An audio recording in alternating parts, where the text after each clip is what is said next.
Hello guys, welcome to K P channel. ನಾನು ಆಶಿಕ್. ನಾನೀಗ ಮಾತಾಡಿಕೊಟ್ಟಿರೋಂಥದ್ದು D boss ಅವರ ಸಿನಿಮಾದ ಒಂದು ಸೀರೀಸ್ ಏನಿದೆ, ಲೈಕ್ D57 ಆಗಲಿ, ಡೆವಿಲ್ ಬಗ್ಗೆ ಹೇಳ್ತಿರೋವಂಥದ್ದು, D58, D59, D60 ಇದು ಹೇಗೆ ಬರುತ್ತೆ ಅಂತ.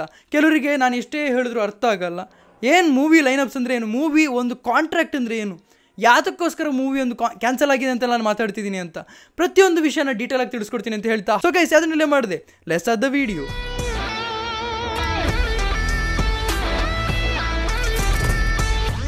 ಮೊದಲನೇದಾಗಿ ಡೆವಿಲ್ ಯಾಕೆ ನಿಂತಿದೆ ಅಂತ ಕೇಳೋದಾದರೆ, ನಿಜ ಹೇಳ್ತೀನಿ, ಸದ್ಯಕ್ಕೆ ವರ್ಕ್ ನಿಂತಿದೆ, ಯಾವುದೇ ಒಂದು ವರ್ಕ್ ನಡೀತಾ ಇಲ್ಲ. ಇದು ಯಾರು ಹೇಳ್ತಿರೋದು ಅಂದರೆ ಸೆಟ್ಟಲ್ಲಿರೋರೇನೇ ಮಾತಾಡ್ಕೊತಿರೋವಂಥದ್ದು. ಯಾಕೆ ಪ್ರಕಾಶ್ ವೀರ್ ಅವ್ರು ಯಾಕೆ ಟೆನ್ಷನ್ ಆಗಬೇಕು? ಇವರು ಆಚೆ ಡಿವೋರ್ಸ್ ಅವ್ರು ಆಚೆ ಬಂದ ಮೇಲೆ ಮೂವಿ ಸ್ಟಾರ್ಟ್ ಮಾಡ್ಬೋದು ತಾನೆ. ನೀವು ಹೇಳ್ದಂಗೆ ಇಲ್ಲ ಬ್ರೋ ಆಗಸ್ಟಿಗೆ ಮತ್ತೆ ಶೂಟಿಂಗ್ ಸ್ಟಾರ್ಟ್ ಆಗುತ್ತೆ ಅಂತ ನೀವು ಹೇಳೋ ರೀತಿಯೇ ಆಗಿದ್ದಿದ್ರೆ ಆಗ್ಬೋದಾಗಿತ್ತಲ್ಲ. ಬಟ್ ಏನು ಗೊತ್ತಾ, ಎಕ್ಸ್ಟೆಂಡ್ ಕಾಸ್ಟ್ ಬರುತ್ತಲ್ಲ, ಅದೇನೇ 30-40 ಕೋಟಿ ಬೀಳುತ್ತೆ. ಯಾಕೆ ಅಂದರೆ ಪ್ರತಿಯೊಂದು ರೆಂಟಲ್ ಏನೇನು ಐಟಮ್ ಇರುತ್ತೆ ಅದು ಬೇರೆ ಮೂವಿಗೆ ಹೋಗೋಕ್ಕಾಗಲ್ಲ. ಇದಕ್ಕೆ ಸ್ಯಾಂಕ್ಷನ್ ಆದಮೇಲೆ ನೀವು ಅಂದ್ಕೊಂಡಂಗೆ ಡೆವಿಲ್ ಮತ್ತೆ ಬರ್ಬೋದು. ಯಾವಾಗ ಗೊತ್ತಾ, D58ನ ಲೈನಪ್ ಆದಮೇಲೆ, D58, D59 ಆದಮೇಲೆ. ಯಾಕೆಂದರೆ ಎಲ್ಲರಿಗೂ ಒಂದು ಸ್ಕೆಡ್ಯೂಲ್ ಅನ್ನೋದು ತುಂಬ ಇಂಪಾರ್ಟೆಂಟ್ ಆಗಿರುತ್ತೆ. KVN ಅವರು ಒಂದು ಪ್ರಾಜೆಕ್ಟ್ನ ಲಾಕ್ ಮಾಡಬೇಕು ಅಂದರೆ ಎಷ್ಟೆಲ್ಲ ಇರುತ್ತೆ ಅಂತ ಗೊತ್ತು ತಾನೆ. ಆದರೂ ಕೂಡ KVN ಅವರು ತುಂಬಾ ಲೇಟೇ ಪ್ಲ್ಯಾನ್ ಮಾಡಿರೋದ್ರಿಂದ ಹೇಳ್ತಿರೋವಂಥದ್ದು D58ಗೆ ಏನು ಪ್ರಾಬ್ಲಮ್ ಆಗಲ್ಲ. ಈಗ ಪ್ರೇಮ್ ಅವರ ಮೂವಿಗೆ ಯಾವುದೇ ಕಾರಣಕ್ಕೂ ಪ್ರಾಬ್ಲಮ್ ಆಗಲ್ಲ. ಹಾಗೆಯೇ ತರುಣ್ ಸುಧೀರ್ ಅವರ D59ಗೂ ಕೂಡ ಪ್ರಾಬ್ಲಮ್ ಆಗಲ್ಲ. ಫ್ಯೂಚರಲ್ಲಿ ಆರಾಮಾಗಿ ನಡ್ಕೊಂಬರುತ್ತೆ. ಆದರೆ ಕೆಲವ್ರು ಹೇಳ್ತಿರೋದು ಏನಂದರೆ, ನಾನು ಕಮೆಂಟ್ ಸೆಕ್ಷನಲ್ಲಿ ಕೆಲವ್ರು ಮಾತಾಡ್ತಿರೋದು, ಇಲ್ಲ ಡಿ ಬಾಸ್ ಅವ್ರು ಇನ್ನು ಯಾವ ಮೂವಿಗೂ ಬರಲ್ಲ, ಅವರು ಇನ್ನು ಸಿನಿಮಾ ಇಂಡಸ್ಟ್ರಿಗೇ ಬರಲ್ಲ ಅಂತ. ಆ ಥರ ಅಲ್ಲ, ಬರ್ತಾರೆ. ಅವರು ಸ್ಟ್ರಾಂಗಾಗಿ ಬರ್ತಾರೆ, ಕಮ್ಬ್ಯಾಕ್ ಕೊಡ್ತಾರೆ, ಸ್ಟ್ರಾಂಗಾಗಿ ಕಮ್ಬ್ಯಾಕ್ ಕೊಡ್ತಾರೆ. ಅದಂತೂ ನಿಜ. ಎಷ್ಟು ಜನ ಅವರ ಕಮ್ಬ್ಯಾಕ್ನ ತಡೆಯೋಕ್ಕಾಗದಿರೋರು ಕೂಡ ಇದ್ದಾರೆ, ಅದು ನನಗೆ ಗೊತ್ತು. ಅದೀಗ ಮಾತಾಡಲ್ಲ. ನೆಕ್ಸ್ಟ್ ಇದ್ರದ್ದು ಈ ರಿಲೇಟೆಡ್ ಬಗ್ಗೆ ಮಾತಾಡಬೇಕಾದ್ರೆ ಮಾತಾಡ್ತೀನಿ. ಈಗ ಸಿನಿಮಾ ಬಗ್ಗೆ ಮಾತಾಡ್ತಿದ್ದೀನಲ್ಲ, ಅದಕ್ಕೆ ಹಿಂಗೆ ಇಟ್ಕೊಳ್ಳೋಣ. ಒಂದೊಳ್ಳೆ ವಿಷಯ ಏನಂತಂದರೆ, ಕೆಲವು ಕಂಟೆಂಟ್ ಕ್ರಿಯೇಟರ್ಸ್ಗಳಾಗಲಿ, ಕೆಲವು ಯೂಟ್ಯೂಬರ್ಸ್ಗಳಾಗಲಿ ಒಂದು ಒಳ್ಳೆಯ ವಿಷಯ ಪ್ರೊವೈಡ್ ಮಾಡ್ತಿರೋದು ಏನಂತಂದರೆ, ಅವರ ಮನೆ ಅಂದರೆ ರೇಣುಕಾ ಸ್ವಾಮಿಯವರ ಮನೆ ಏನಿದಾರಲ್ಲ, ಅವರೇನೂ ತಪ್ಪು ಮಾಡಿಲ್ವಲ್ಲ. ಇಲ್ಲಿ ಯಾರೇ ತಪ್ಪು ಮಾಡಿದರೂ ಕೂಡ ಅವರ ಫ್ಯಾಮಿಲೀಸ್ ಏನೂ ತಪ್ಪು ಮಾಡಿರಲ್ಲ. ಅದಕ್ಕೋಸ್ಕರ ಅವ್ರಿಗೊಂದು ಹೆಲ್ಪ್ ಮಾಡೋದಕ್ಕೋಸ್ಕರ ಡಿ ಬಾಸ್ ಫ್ಯಾನ್ಸ್ ಆಗಲಿ ಅಥವಾ ಎಲ್ಲರೂ ಅವರ ಕನ್ಸರ್ನ್ ತೊಗೊತಿದ್ದಾರಲ್ಲ, ಅದು ನನಗೆ ತುಂಬಾ ಖುಷಿ ಆಯಿತು. ಇದೊಂದು ಆಗಬೇಕಾಗಿರೋಂಥ ವಿಷಯ. ಡಿ ಬಾಸ್ ಅವ್ರ ಫ್ಯಾಮಿಲಿ ಆಗಿರಲಿ, ಅವ್ರ ಫ್ಯಾಮಿಲಿ ಆಗಲಿ, ಏನು ತಪ್ಪು ಮಾಡಿತ್ತು ಅಲ್ವಾ? ಸೊ ಇವರಿಗೆ ಧೈರ್ಯ ಹೇಳೋಕ್ಕಾಗಲಿ ಅಥವಾ ಡಿ ಬಾಸ್ ಫ್ಯಾನ್ಸೇನೇ ಮುಂದೆ ಬಂದಿರೋ ತುಂಬಾ ಖುಷಿ ಪಡ್ತೀನಿ ಈ ವಿಷಯಕ್ಕೊಂದು. ಆ್ಯಂಡ್ ಮೂವೀಸ್ ಬಗ್ಗೆ ಈಗ ಮತ್ತೆ ಬರೋಣ. D58 ಬರೋದು ನನಗೆ ತುಂಬಾ ಖುಷಿ ಆಗುತ್ತೆ. ಮೈಥಾಲಜಿಕಲ್ ಆಗಿ ಬರುತ್ತೆ. ಒಂದು ಸ್ಟ್ರಾಂಗೆಸ್ಟ್ ಮೂವಿನೇ ಆಗಿರುವಂಥದ್ದು. ಡಿ ಬಾಸ್ ಅವರ ಒಂದು ಲಾಂಗ್ ಕರಿಯರಿಗೆ ಬ್ರೇಕ್ ಕೊಟ್ಟಿರ್ತಾರಲ್ಲ, ಅಂದರೆ ಒಂದು ಏನು ಜರ್ನಿ ನಡೀತಾ ಇರುತ್ತೆ ಅದಕ್ಕೊಂದು ಬ್ರೇಕ್ ಕೊಟ್ಟಿರ್ತಾರಲ್ಲ, ಅದಕ್ಕೆ D58 ಒಂದು ದೊಡ್ಡ ಕಮ್ಬ್ಯಾಕ್ ಕೊಡುತ್ತೆ ಅನ್ನೋದೇ ನನ್ನ ಒಂದು ಆಸೆ ಆಗಿರುವಂಥದ್ದು. KVN ಪ್ರೊಡಕ್ಷನ್ನವರು ದೊಡ್ಡದಾಗಿ ಲಾರ್ಜ್ ಸ್ಕೇಲಲ್ಲೇ ರಿಲೀಸ್ ಮಾಡೋಕ್ಕೆ ಹೊರಟಿರುವಂಥ ಮೂವಿನೇ D58 ಆಗಿರುವಂಥದ್ದು. ಹಾಗೆಯೇ D59 ಮತ್ತೆ ಹೇಳ್ತೀನಿ ಸರ್, ತರುಣ್ ಸುಧೀರ್ ಸರ್, ನಿಮ್ಮದು ಸ್ಕ್ರಿಪ್ಟು ಅಮೇಝಿಂಗ್. ಕಾಟೇರ ನಾವು ನೋಡಿದ್ದೀವಿ, ಎಲಿವೇಷನ್ಸ್ ಎಲ್ಲ ಅದ್ಭುತವಾಗಿದೆ. ನಾನಂತೂ ತುಂಬಾ ನಿಮ್ಮ ಫ್ಯಾನ್ ಆಗಿ ಹೋಗ್ಬಿಟ್ಟೆ ಕಾಟೇರ ಸಿನಿಮಾ ನೋಡಿ. ಒಂದು ವ್ಯಾಲ್ಯೂಬಲ್ ಮೆಸೇಜ್ ಕೊಡಬೇಕು ಅನ್ನೋದೊಂದು ಇಂಟೆನ್ಷನ್ ಇದೆಯಲ್ಲ ನಿಮ್ಮ ತಲೆಯಲ್ಲಿ, ತುಂಬಾ ಖುಷಿ ಪಡ್ತೀನಿ. ಆದರೆ ನಿಮ್ಮ ಕೈಲಿ ಕೇಳ್ಕೊಳ್ಳುವಂಥದ್ದು ಒಂದೇ ಒಂದು ಸರ್, ಏನಂತಂದರೆ ನಿಮ್ಮ ಎಡಿಟಿಂಗ್ ಸ್ಕಿಲ್ನ ತುಂಬಾ ಇಂಪ್ರೂವ್ಮೆಂಟ್ ಮಾಡ್ಕೋಬೇಕಾಗಿದೆ. ಕಾಟೇರ ಮೂವಿಲಿ ಅವರ ಒಂದು ಕಟ್ಔಟಿಗೆ ನೀವೇನಾದರೂ ಅದೊಂದು ಸ್ಕಿಲ್ನ ಹಾಕ್ಬಿಟ್ಟಿದ್ದರೆ ನೆಕ್ಸ್ಟ್ ಲೆವೆಲ್ ಬರ್ತಿತ್ತು. ಆಗ ನಿಮಗೆ ಪ್ಯಾನ್ ಇಂಡಿಯಾ ನೀವು ಕೇಳದೇ ಇದ್ರು, ನೀವು ರಿಲೀಸ್ ಮಾಡದೇ ಇದ್ರೂ ಡಿಮ್ಯಾಂಡ್ ಆರಾಮಾಗಿ ಬಂದಿರೋದು. ಡಿಸ್ಟ್ರಿಬ್ಯೂಷನ್ ಸರಿ ಇಲ್ಲ, ಬಟ್ ಇನ್ಮೇಲೆ ಹಂಗೆ ಆಗಬಾರ್ದು. ಇನ್ನು ಆಲ್ರೆಡಿ ಈಗ ನಾನು ಹೇಳೋದಾದರೆ D58ನ ಡಿಸ್ಟ್ರಿಬ್ಯೂಷನ್ ಬಗ್ಗೆ ನಾನು ಮಾತಾಡೋಕ್ಕೆ ಹೋಗಲ್ಲ ಗುರು, ಅದ್ಭುತವಾಗೇ ಇದೆ. ಸೊ ಇದು ಪ್ಯಾನ್ ಇಂಡಿಯಾ ಲೆವೆಲ್ಗೆ ಬರೋವಂಥ ಸಿನಿಮಾ ಆಗಿರೋ ಅಂಥದ್ದು. ಸೊ ಡೆವಿಲ್ ಯಾವುದೇ ಕಾರಣಕ್ಕೂ, ನಾನು ಹೇಳ್ದಂಗೆ ಡೆವಿಲ್ ಯಾವುದೇ ಕಾರಣಕ್ಕೂ ಪ್ಯಾನ್ ಇಂಡಿಯಾ ಸಿನಿಮಾ ಆಗಿರಲಿಲ್ಲ. ಅಫಿಷಿಯಲ್ ಅನೌನ್ಸ್ಮೆಂಟ್ ಯಾವುದೇ ಕಾರಣಕ್ಕೂ ಪ್ರಕಾಶ್ ವೀರ್ ಅವರು ಯೋಚನೆ ಕೂಡ ಮಾಡಿಲ್ಲ. ಯಾಕೆಂದರೆ ಅವ್ರಿಗೆ ಗೊತ್ತು ಈ ಸಿನಿಮಾಟೋಗ್ರಫಿ ನೋಡಿದ ಮೇಲೆ ಎಲ್ಲ ಮೂವೀಸ್ನ ಡಿಮ್ಯಾಂಡ್ ಬರುತ್ತೆ ಅಂತ.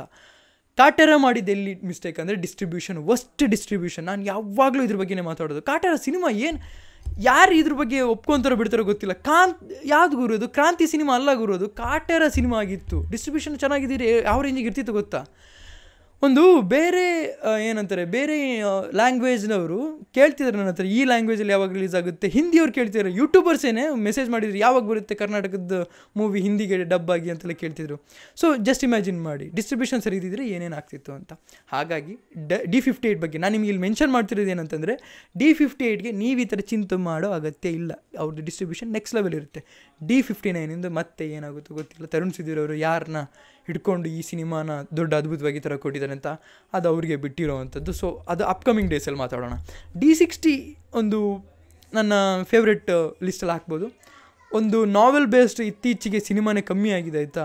ಅದು ಕರ್ನಾಟಕದಲ್ಲಿ ಇಬ್ಬನಿ ತಬ್ಬಿದ ಇಲೆಯಲ್ಲಿ ಸಪ್ತಸಾಗರದ ಆಚೆಯಲ್ಲೋ ಇದೆಲ್ಲ ಒಂಥರ ನಾವೆಲ್ ಬೇಸ್ಡ್ ಥರನೇ ಇತ್ತು. ಸಪ್ತಸಾಗರದ ಸ್ವಲ್ಪ ವೈಲೆನ್ಸ್ ಇತ್ತು, ಸ್ಟಿಲ್ ಇದೆಲ್ಲ ನಾವೆಲ್ ಬೇಸ್ಡ್.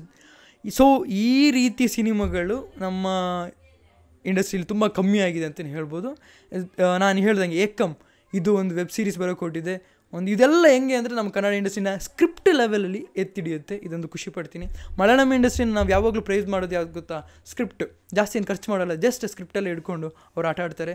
ಸೊ ಈ ವಿಷಯಕ್ಕೆ ಬಂದಾಗ ತರುಣ್ ಸಿದ್ದರಾಮಯ್ಯ ತುಂಬಾ ನಂಬಿಕೆ ಇಟ್ಕೊಂಡಿದ್ದೀನಿ ಈ ವಿಷಯದಲ್ಲಿ. ಅವರು ದೊಡ್ಡ ಕಮ್ ಬ್ಯಾಕ್ ಕೊಡ್ತಾರೆ, ಅದಕ್ಕೆ ಎಲ್ಲರೂ ಸೈಲೆಂಟ್ ಆಗಿದ್ದಾರೆ ಈಗ ಅಂತಲೇ ಹೇಳ್ಬೋದು. ಸೊ ಇತ್ತೀಚೆಗೆ ಮಾತಾಡೋದಾದರೆ ಎಲ್ಲ ಸ್ಟಾರ್ಸ್ ಕೂಡ, ಉಪೇಂದ್ರ ಅವರಾಗಲಿ, ರಚಿತಾರಾಮ್ ಅವರಾಗಲಿ, ಹಾಗೆಯೇ ಪ್ರತಿಯೊಂದು ಸ್ಟಾರ್ಸ್ ಕೂಡ ಅವ್ರದ್ದೇ ಸ್ಟೇಟ್ಮೆಂಟ್ ಕೊಡ್ತಿದ್ದಾರೆ. ಕಿಚ್ಚ ಸುದೀಪ್ ಅವರು ಕೂಡ ಹೇಳಿದ್ದೇನೆ, ನ್ಯಾಯ ಬೇಕು ಅಷ್ಟೇ, ಅದು ಬಿಟ್ಟು ಬ್ಯಾನ್ ಅದು ಇದು ಅಂತೆಲ್ಲ ಮಾತಾಡೋ ಅಂಥ ಹಕ್ಕು ನಮಗಿಲ್ಲ ಅಂತ. ಸೊ ಎಲ್ಲರೂ ನ್ಯಾಯದ ಬಗ್ಗೆ ಮಾತ್ರ ಮಾತಾಡ್ತಿದ್ದಾರೆ, ಅದೇ ಬೇಕಾಗಿರೋವಂಥದ್ದು ಕೂಡ. ಹಾಗಿರಬೇಕಾದ್ರೆ ನಾವು ಯಾರು ಗುರು? ನೋಡಿದ್ರಾ, ಅವ್ರಿಗೇನೆ ಯಾರು ತಪ್ಪು ಯಾರು ಸರಿ ಅಂತ ಹೇಳೋದಕ್ಕೆ ಅಧಿಕಾರ ಇಲ್ಲ ಅಂದಮೇಲೆ ನಾವೆಲ್ಲ ಯಾರು ಗುರು?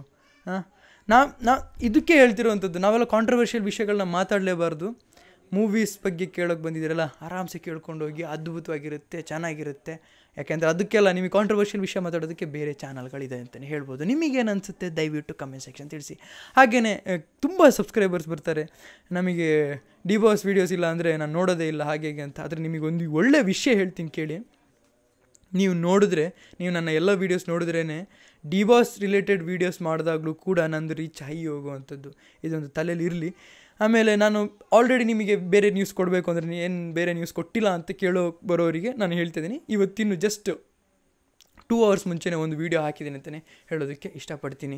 ಪ್ರತಿಯೊಂದೂ ಅಪ್ಡೇಟ್ ಏನಿದೆ ಅದನ್ನು ಅವಾಗವಾಗಲೇ ಕೊಡ್ತಾ ಹೋಗ್ತಿದ್ದೀನಿ. ಆದರೂ ಕೂಡ ಮತ್ತೆ ಈ ವಿಡಿಯೋದಲ್ಲಿ ಮೆನ್ಷನ್ ಮಾಡ್ತಾ ಇದ್ದೀನಿ, ಸೆಪ್ಟೆಂಬರಲ್ಲಿ ರಿಲೀಸ್ ಕೊಟ್ಟಿರೋಂಥ UI ಮೂವಿ ರೀಸೆಂಟಾಗಿ ಅಪ್ಡೇಟ್ಸಲ್ಲಿ ಇದು ಇಲ್ಲಿಗೆ ಬರುತ್ತೆ ಅಂತ ಹೇಳಿದ್ದಾರೆ. ನಾನು ಲಾಸ್ಟ್ ವೀಡಿಯೋದಲ್ಲಿ ಹೇಳಿದ್ದು ನಿಜ ಆಗಿದೆ. ಹಾಗೆಯೇ ನವಂಬರಲ್ಲಿ ಕೂತಿದ್ರೆ ಚೆನ್ನಾಗಿರ್ತಿತ್ತು ಅನ್ನೋ ಬಗೀರ ಕೂಡ ನವಂಬರಲ್ಲಿ ಕೂರುವಂಥ ಸಾಧ್ಯತೆಗಳಿದೆ. ಅದು ಕೂಡ ಖುಷಿ ಆಗ್ತಿದೆ ಅಂತಲೇ ಹೇಳ್ಬೋದು. ಸೊ ಅಪ್ಡೇಟ್ಸ್ ಎಲ್ಲ ನಿಜ ಆಗ್ತಿರ್ಬೇಕಾದ್ರೆ ಖುಷಿ ಆಗುತ್ತೆ ಅಂತಲೇ ಹೇಳ್ಬೋದು. ಆಗಸ್ಟ್ ಟೈಮಲ್ಲಿ ಎಲ್ಲ ನಾನು ಏನಂತಾರೆ ಟ್ವಿಟರಲ್ಲಿ ಇದೊಂದು ಡಿಸ್ಕಷನ್ ಆಗ್ತಿರುತ್ತೆ ಮೂವೀಸ್ ಬಗ್ಗೆ. ಆಗ ನಾನು ಕೇಳಿದಾಗಲೇ ಅವ್ರು ಹೇಳಿದ್ದು August 15 ಇಲ್ಲ ಬ್ರೋ, ಜುಲೈಗೆಲ್ಲ ಬರಲ್ಲ, August 15ಗೆ ಆಗೋಂಥ ಚಾನ್ಸಸ್ ಇದೆ ಅಂತ. ಸೊ ಇಲ್ಲಿ ನಾನು ಕಾಯ್ತಾ ಇದ್ದೀನಿ ಈ ವಿಷಯದ ಬಗ್ಗೆ. ಅದು ಏನೇನು ಮೆನ್ಷನ್ ಮಾಡಿಲ್ವೋ ಅದೆಲ್ಲ ಲಾಸ್ಟ್ ವೀಡಿಯೋದಲ್ಲಿದೆ. ಪ್ರತಿಯೊಂದು ಹಿಂದಿನ ವೀಡಿಯೋಸ್ ನೋಡ್ತಾ ಹೋಗಿ ನಾನು ಎಲ್ಲ ಅಪ್ಡೇಟ್ನ, ಕನ್ನಡ ಇಂಡಸ್ಟ್ರಿಲಿ ಏನೇನು ನಡೀತಿದೆ ಎಲ್ಲ ಅಪ್ಡೇಟ್ನ ಕವರ್ ಮಾಡ್ತೀನಿ. ಸ್ಪೆಷಲ್ ಈ ಮಂತ್ನ ನನ್ನನ್ನು ಕೇಳೋದಾದರೆ ಕೋಟಿ ಮೂವಿ ಅದ್ಭುತವಾಗಿದೆ. ನಾನು ರಿವ್ಯೂ ಕೊಡಬೇಕಾದ್ರೆ ಒಂದು ರಿವೀಲ್ ಮಾಡಿರಲಿಲ್ಲ. ಏನಂತಂದರೆ ರಿವ್ಯೂ ಕೊಡ್ಬೇಕಾದ್ರೆ ನಾನು ಯಾವಾಗಲೂ ಹಂಗೇನೆ ಏನು ಹೈಡ್ ಮಾಡ್ತೀನಲ್ಲ, ಅದು ತುಂಬಾ ಇಂಪಾರ್ಟೆಂಟ್ ಆಗುತ್ತೆ ನೀವು ಸಿನಿಮಾದಲ್ಲಿ ಎಕ್ಸ್ಪೀರಿಯೆನ್ಸ್ ಮಾಡೋದಕ್ಕೆ. ಸೊ ಈ ತಿಂಗಳಲ್ಲಿ ನೀವು ಕನ್ನಡ ಸಿನಿಮಾ ಯಾವ್ದು ನೋಡಬೇಕು ಅಂತ ಕೇಳೋದಾದರೆ ಕೋಟಿನ ನಾನು ಮೆನ್ಷನ್ ಮಾಡ್ತೀನಿ. ದುನಿಯಾ ವಿಜಯ್ ಅವರು ಹಾಗೆಯೇ ಡಾಲಿ ಧನಂಜಯ ಅವರ ಒಂದು ಕಾಂಬಿನೇಷನಲ್ಲಿ, ಅಥವಾ ನಿಮಗೆ ಒಂದು ಹಾರ್ಟ್ ವಾರ್ಮಿಂಗ್ ಒಂಥರ ಡಿಫ್ರೆಂಟ್ ಕೈಂಡ್ ಆಫ್ ಸಿನಿಮಾ, ಅದು ಫ್ಯಾಮಿಲಿ ಎಂಟರ್ಟೈನರೇ ಆಗಿರೋವಂಥದ್ದು. ಈ ರೀತಿ ಸ್ಕ್ರಿಪ್ಟ್ನ ಯಾರು ಚೂಸ್ ಮಾಡೋದಕ್ಕೂ ಕೂಡ, ಅಂದರೆ ಏನಂತಾರಲ್ಲ, ಈ ಥರ ಸಿನಿಮಾ ಇತ್ತೀಚೆಗೆ ಬರೋದೇ ಕಮ್ಮಿ ಆಗಿದೆ ಅಂತಲೇ ಹೇಳ್ಬೋದು. ಸೊ ಗೈಸ್, ಇದಿಷ್ಟು ನನಗೆ ಹೇಳಕ್ಕಿದ್ದು. ನಿಮಗೇನು ಅನಿಸುತ್ತೆ ದಯವಿಟ್ಟು ಕಮೆಂಟ್ ಸೆಕ್ಷನ್ ತಿಳಿಸಿ ಅಂತ ಹೇಳ್ತಾ ಇವತ್ತಿನ ವಿಡಿಯೋ ಇಷ್ಟು. ನಿಮ್ಮ ಲೈಕ್ ಮಾಡಿ, ಶೇರ್ ಮಾಡಿ, ಚಾನಲ್ ಸಬ್ಸ್ಕ್ರೈಬ್ ಆಗಿದ್ದರೆ ಸಬ್ಸ್ಕ್ರೈಬ್ ಮಾಡ್ಬಿಡಿ. Keep watching, love you all, piece.